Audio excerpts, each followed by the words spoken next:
अरे बच्चों, मैं भगवान साय शर्मा, वरिष्ठ अध्यापक राजकीय उच्च माध्यमिक विद्यालय आपावास, गणित की ऑनलाइन क्लास में आपका स्वागत करता हूं। हम पृष्ठीय क्षेत्रफल और आयतन के दौरान घनाभ पढ़ चुके हैं और आज लेते हैं घन से जुड़ी हुई गणितीय समस्या। पहले बच्चों समझते हैं घन क्या है। जैसे घनाभ एक षटफलकीय ठोस था, 6 फलक वाला ठोस आकृति थी, उसी प्रकार ये है घन, और घन में भी 6 फलक है। जब घनाभ की लंबाई चौड़ाई ऊंचाई बराबर हो जाए तो वही घन बन जाता है। इसीलिए कहा गया है कि घनाभ की लंबाई चौड़ाई ऊंचाई यदि बराबर हो जाए तो फिर वो घन कहलाता है। जैसे ये घन है, इसमें 6 फलक हैं, आप देख रहे हैं। जैसे कोई कमरा ऐसा हो जिसकी लंबाई चौड़ाई ऊंचाई बराबर हो, जैसे कोई साबुन की टिकिया ऐसी हो जिसकी लंबाई चौड़ाई ऊंचाई बराबर हो, तो इसका मतलब वो आकार घन आकार होता है। जैसे ये डब्बा आपको दिखाई दे रहा है, आपके लिए मैंने तैयार किया है। इसकी लंबाई चौड़ाई ऊंचाई सभी 5-5 आपको दिखाई दे रही है। 4 तो इसमें दीवारें हैं, एक ऊपर की छत है और एक नीचे का पैंदा है।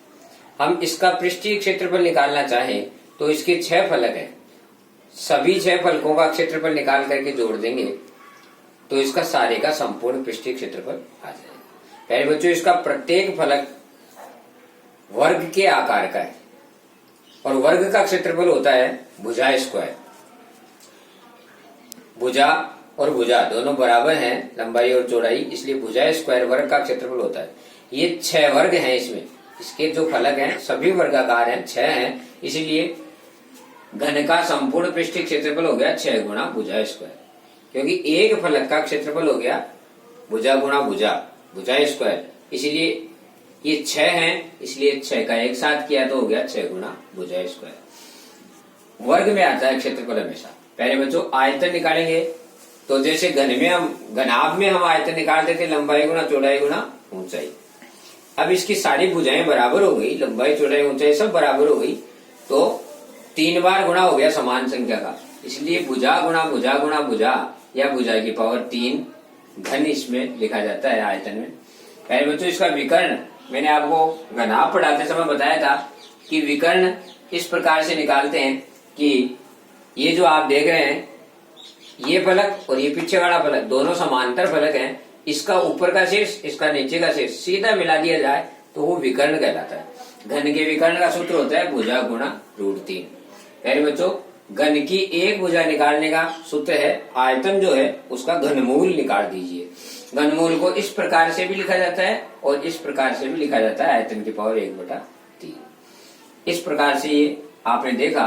हम जो माप हमें 5 दी हुई है उस 5 के आधार पर ही हम इन सभी सूत्रों को हल करके आपके सामने दिखा रहे हैं कि किसी घन की एक भुजा 5 सेमी हो तो उसके पृष्ठीय क्षेत्रफल क्या होगा, आयतन क्या होगा, विकर्ण क्या होगा, कैसे निकालेंगे। देखो पहले बच्चों घन की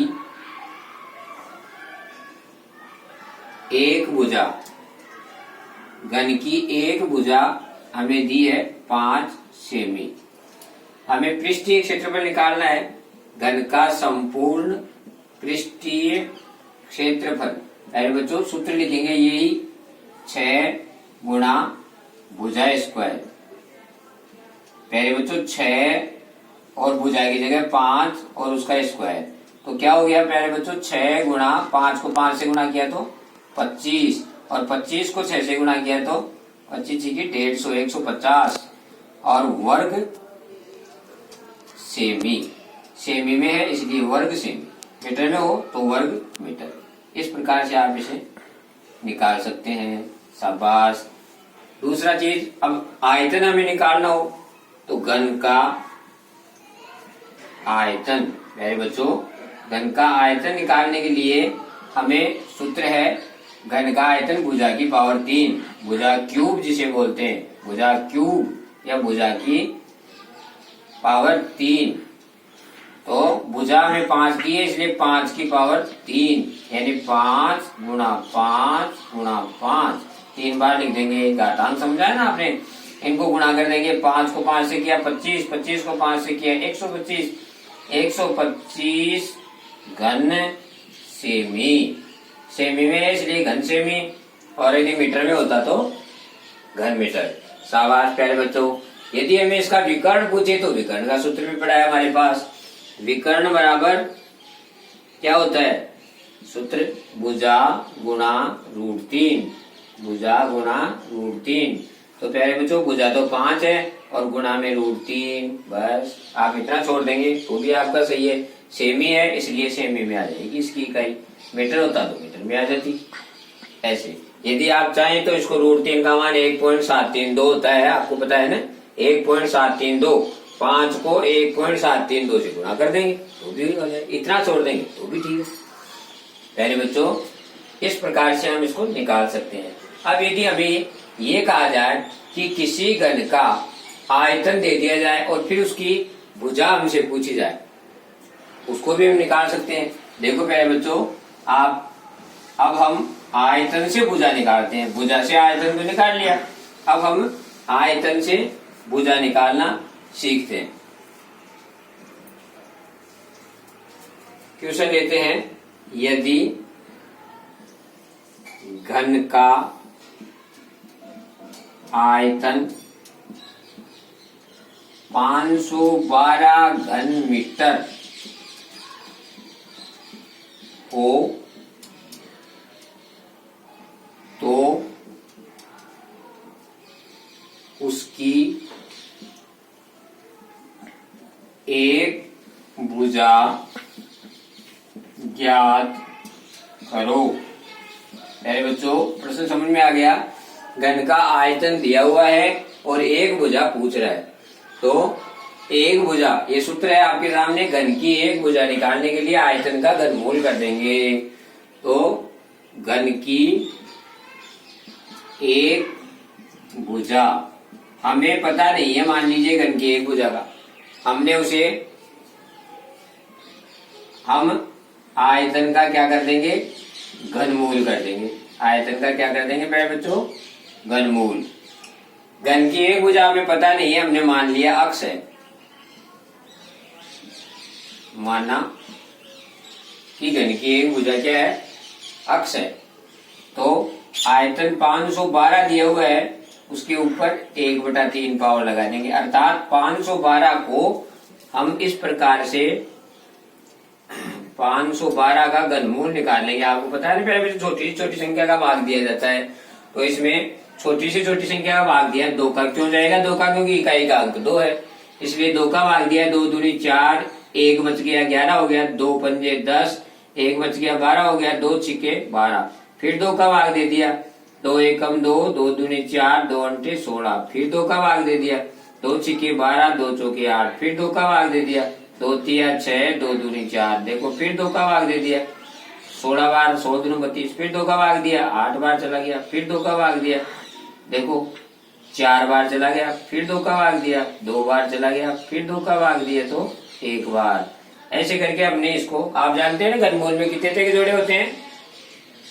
घनमूल में 3 तरह के जोड़े होते हैं ना, एक जोड़ा ये बन गया, एक जोड़ा ये बन गया, एक जोड़ा ये बन गया। हर जोड़े में से एक एक चीज हम उठा लेते हैं, 2 इसमें से, 2 इसमें से, 2 इसमें से। तो इस प्रकार से इसका घनमूल कितना हुआ प्यारे बच्चों? 8 हो गया। अक्ष बराबर 8, यानी भुजा बराबर 8 क्या आ गई प्यारे बच्चों? मीटर, क्योंकि हमें मीटर में दिया था इसलिए मीटर। ये रफली काम जो मैंने आपको रफ में करने का था बताया कि 512 का घनमूल कैसे निकालते हैं। ऐसे हम अभाज्य गुणनखंड करेंगे। अभाज्य गुणनखंड करने के बाद में 3-3 के ग्रुप बना देंगे, प्रत्येक ग्रुप में से एक एक संख्या ले लेंगे और उनको गुणा कर देंगे। 2 को 2 को 2 को तीनों को गुणा कर लिया तो 2 दूनी 4, 4 दूनी 8 हो गया। 8 इसका घनमूल हो गया। ठीक है ना प्यारे बच्चों? तो इस प्रकार से आप इसे अब उतार लीजिए और हम इससे जुड़ा हुआ एक प्रश्न और ले लेते हैं और फिर हमारा घन से संबंधित हर प्रकार की समस्या को आप सोल्व कर पाएंगे।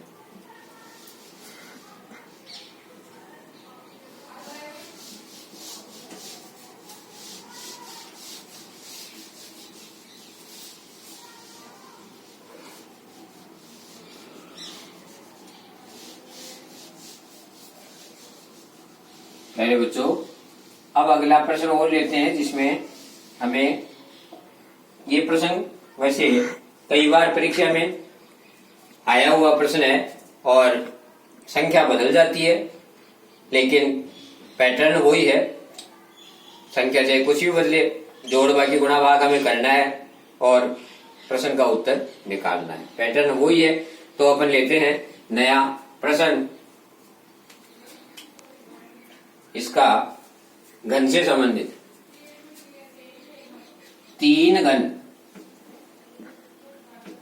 घन जिनकी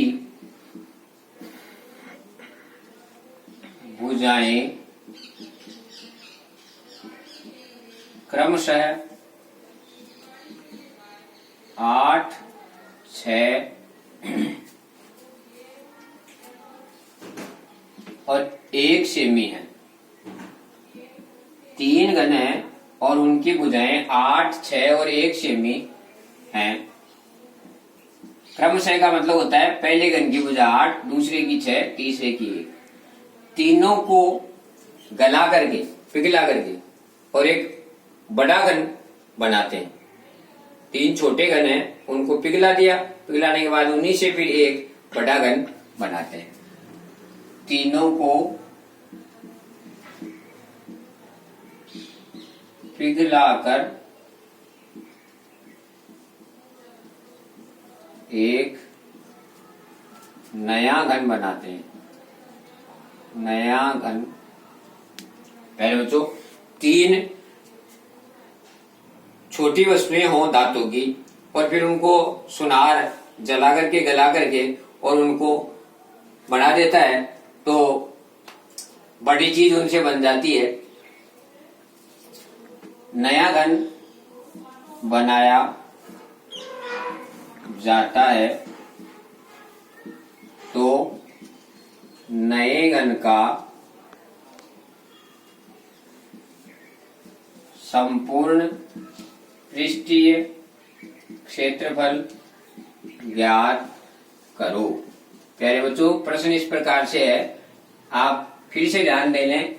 तीन घन हैं, प्रत्येक की भुजा दी हुई है, पहले की 8, दूसरे की 6, तीसरे की 1, और उनको तीनों को पिघला करके और उनसे एक नया घन बनाया जाता है। नए घन का संपूर्ण पृष्ठीय क्षेत्रफल निकालिए। प्यारे बच्चों कई बार आ जाता है ऐसा प्रश्न, ये संख्याएं जरूर बदल जाती हैं, पैटर्न वही है। बार बार ऐसा आता है तो आप समझने का प्रयास करें, बहुत ही आसान सा काम है। उत्तर प्यारे बच्चों पहले घन की हम बात करते हैं। हम इन तीनों घनों का आयतन निकाल लें और उनको जोड़ दें तो जो नया घन बनेगा उसका आयतन उसके बराबर ही होगा।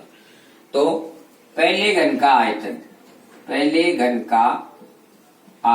पहले बच्चों आयतन का सूत्र आया था, अभी भी समझाया था आपको। क्या होता है? भुजा क्यू, क्योंकि घन में लंबाई चौड़ाई ऊंचाई बराबर होती है, इसलिए लंबाई गुणा चौड़ाई गुणा ऊंचाई करेंगे तो वही भुजा गुणा भुजा गुणा भुजा यानी भुजा की क्यूब होगी। ये सूत्र रटने के बजाय आप समझ के करोगे तो आप खुद सूत्र बना सकते हो, कोई दिक्कत नहीं आएगी। पहले बच्चों प्रश्न है 8, या मान रखा 8 गुणा 8 गुणा 8, क्योंकि भुजा है कितनी 8, इसलिए 8 की पावर 3 कर दी। पहले बच्चों 8 की पावर 3 किया तो अभी अभी अपने पहले प्रश्न में यही किया था, एक घन का लिया था, उसमें तीनों का 512 घनमूल 8 आया था, या 8 को 3 बार गुणा किया तो 512 आ गया।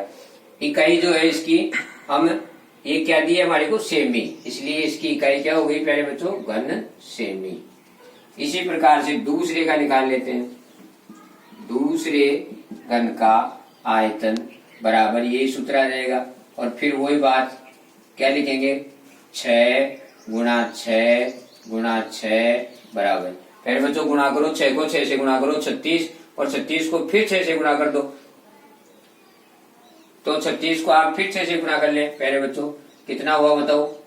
36 को 6 से गुणा किया तो 6 से 36, 3 36 18 3 21 216 हो गया। शाबाश प्यारे बच्चों, ये भी घन सेमी लीजिए। इसी प्रकार तीसरे का फिर निकाल लेते हैं।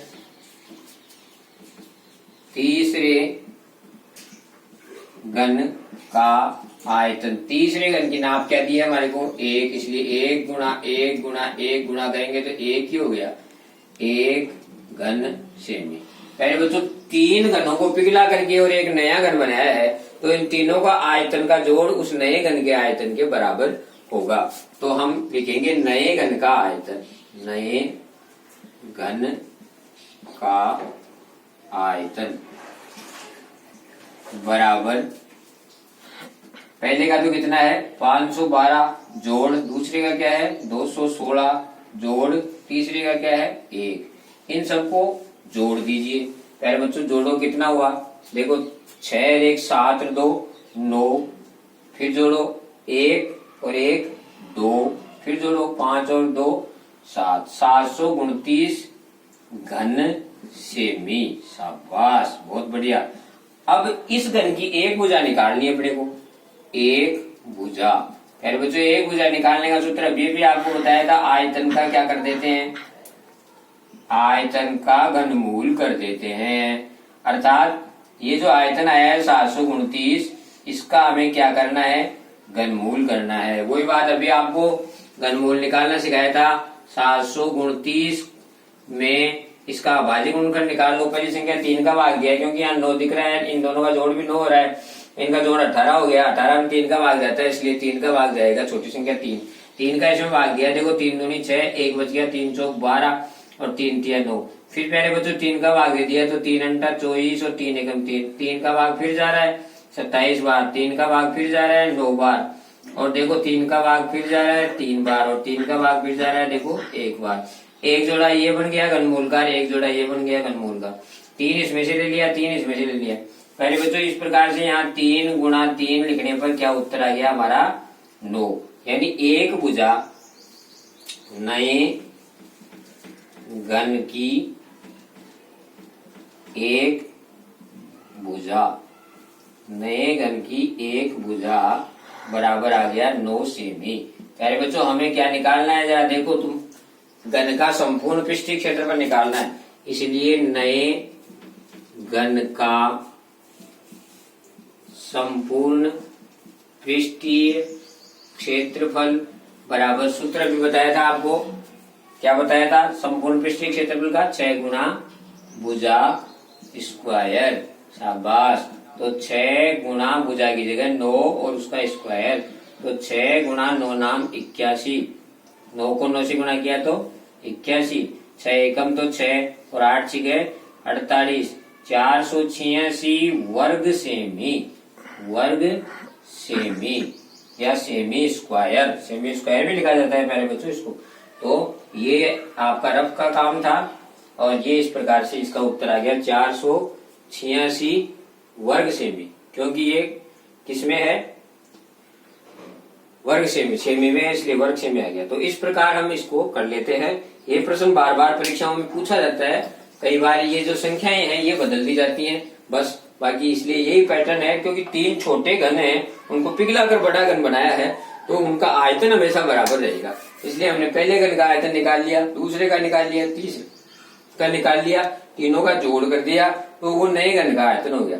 आयतन से उसकी एक भुजा निकाल ली घनमूल करके, और एक भुजा आ गई तो फिर संपूर्ण पृष्ठीय क्षेत्रफल का सूत्र होता है 6 गुना भुजा स्क्वायर, इसलिए नई भुजा को यहाँ रख दिया, तो हमारे पास ये उसका संपूर्ण पृष्ठीय क्षेत्रफल आ गया।